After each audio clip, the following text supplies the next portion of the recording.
बोले गंगा मैया की जय।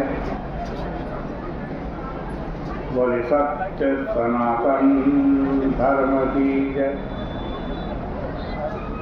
पतित पावनी कलिमल हारिणी मंगलकारिणी मोक्षदायिनी माँ गंगा मैया का ये पवित्रतम गीत है गीता जी के 12वें अध्याय से, जो कि भक्ति योग है। दूसरे श्लोक की चर्चा सुन रहे थे। भगवान कह रहे हैं, मैया वैश्य मनो ये मां नित्ययुक्ता उपासते श्रद्धया परयोपेतास्ते मे युक्त तमामता। यहाँ पे कह रहे हैं, मैया वैश्य मनो ये मां। सबसे पहली शर्त भगवान की है कि मुझ में अपना मन आविष्ट करे।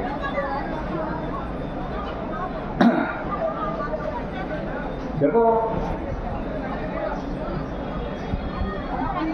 यदि नारायण में मन को आविष्ट किया तो नारायण की मर्यादा भी हमारे जीवन में आएगी। गुरु, पिता, माता, इनके सामने रहने पर संकोच का, शिष्टता का पालन होता है कि नहीं? क्लर्क अपने मैनेजर के सामने कितना शिष्ट और विनम्र रहता है।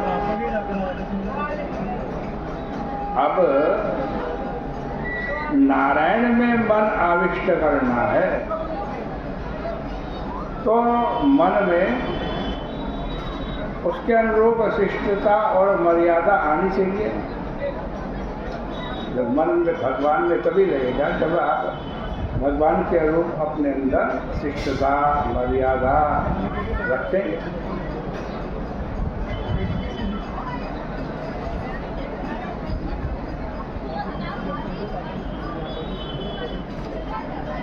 तो वैसी मर्यादा रखो, शिष्टता रखो।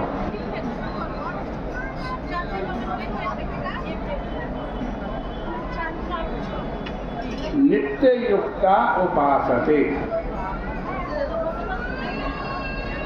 उपासते का मतलब क्या? उप माने समीप में। उप का अर्थ होता है समीप, और आसते का मतलब होता है रहना। नित्य युक्त, सदा सावधान। सावधानी का नाम ही साधना है। किसी भोजन कर रहे मनुष्य से बात करते हुए तुम अपने वमन विरेचन का वर्णन करने लगो, कोई दुख का समाचार उसे दे दे, अथवा कोई तीखा व्यंग कर दे, तो क्या ये उसकी सेवा हुई? भले भोजन कितना बढ़िया बना हो, आप खिलाने बैठे किसी को, उसके सामने उल्टी दस्त की बात करने लगे खाते खाते, या जब वो खा रहा उसी समय खाते खाते ही कोई बड़े दुख का समाचार उसे सुना दे, तो ये सेवा नहीं हो। भोजन कितना भी बढ़िया क्यों ना हो, वो सेवा नहीं। रूखी सूखी भी यदि खिला रहे हो और प्रेम से खिला रहे हो तो वो सेवा है। देश, काल तथा व्यक्ति की योग्यता एवं उसके संबंध का ध्यान रख करके चलने से सेवा बनती है। समूचे ईश्वर को तो पकड़ा नहीं जा सकता, किंतु जब बच्चा पिता की उंगली पकड़ करके चलता है तो लोग कहते हैं कि वह पिता की उंगली पकड़ करके चल रहा है। इसी प्रकार बोलते, चलते, खाते, पीते, हंसते, व्यापार करते तुम सदा भगवान के साथ रहो। तुम्हारा ध्यान भगवान में रहे। नित्य युक्ता का अर्थ है सदा सावधान और सदा भगवान के साथ रहना। उपासते का अर्थ साथ रहना है। तुम्हारा घर कहाँ है? भगवान ही तुम्हारा घर है।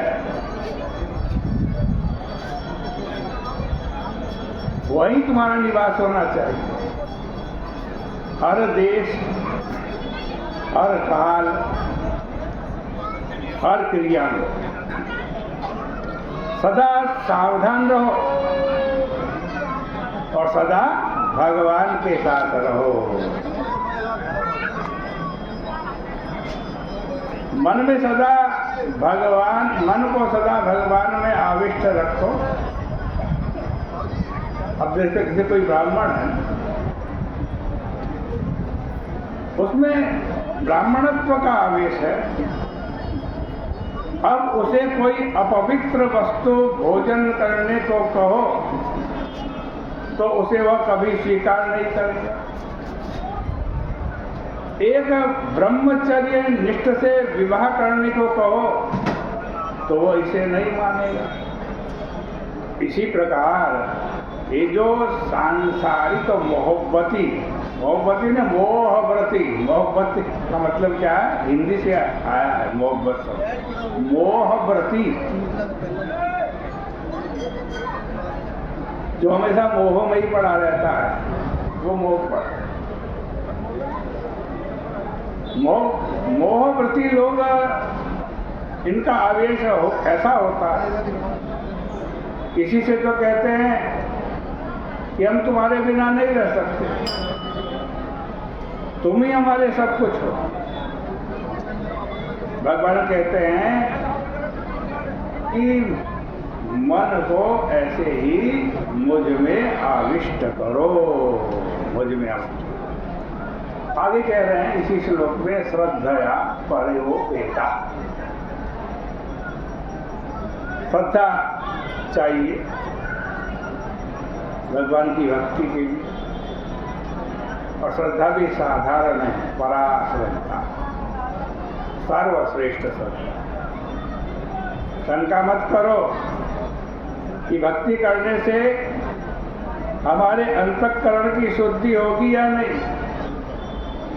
हमें गुरु की भक्ति प्राप्त होगी कि नहीं, भक्ति से मुक्ति मिलेगी या नहीं, भक्ति करने से भगवान के दर्शन होंगे या नहीं, ऐसी शंका का सदा सर्वदा के लिए त्याग कर दो। यह दृढ़ विश्वास रखो कि हम भक्ति करेंगे तो हमारा कल्याण निश्चित होगा, निश्चित होगा। इस जन्म में हमारा कल्याण ना हो तो हम नरक भी भोग लेंगे, लेकिन अपना मंत्र नहीं बदलेंगे। ऐसा दृढ़ निश्चय होना चाहिए। महाभारत में भगवान शंकर के भक्त थे उपमन्यु, उसकी कथा आती है। उन्होंने एक बार देखा कि उनके सामने ऐरावत पर बैठ करके इंद्र आए, वज्र हाथ में है, इंद्र खड़े हैं। इंद्र उपमन्यु से कह रहे हैं वरदान मांगो, वरदान मांगो। उपमन्यु बोले देवेंद्र आप वरदान देने के लिए क्यों आए? वरदान देने के लिए क्यों कहा? मैंने आपको तो नहीं बुलाया। वो कहते हैं अपिकीटः पतंगो वा भवेयं शंकराज्ञया न तो शक्कः त्वया दत्तं त्रैलोक्यमपि कामये। वो कह रहे हैं शंकर जी की आज्ञा हो तो मैं कीड़ा मकोड़ा पतंग भी बनने बहुत तैयार हूं। और इंद्र तुम्हारे दिए गए तीनों लोकों के राज्य को भी मुझे नहीं चाहिए।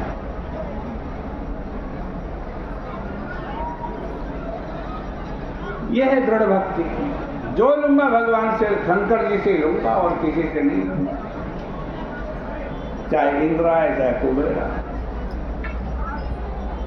इसको दृष्टांत के रूप में देखो। कोई पत्नी अपने पति से कहे कि मैं तो आपको निष्काम प्रेम करती हूँ। क्या कहे? निष्काम प्रेम। पति पूछेगा, अरे भाई तुझे भोजन की, वस्त्र की, आभूषण की भी तो आवश्यकता होगी, वो भी चाहिए। अब यदि पत्नी कहे कि ये सब आवश्यकताएं तो मैं पड़ोसी से पूर्ण कर लूंगी, तो वो भ्रष्ट हुई या नहीं? इसलिए ईश्वर की भक्ति का अर्थ है उसी पर श्रद्धा रखना। परा श्रद्धा का अर्थ है कि वेद, शास्त्र, पुराण आदि में जो भगवान की, उनके नाम की लीला धाम की महिमा बताई गई है, उसे स्तुति या अर्थवाद न मान करके यथार्थ मानना। आइए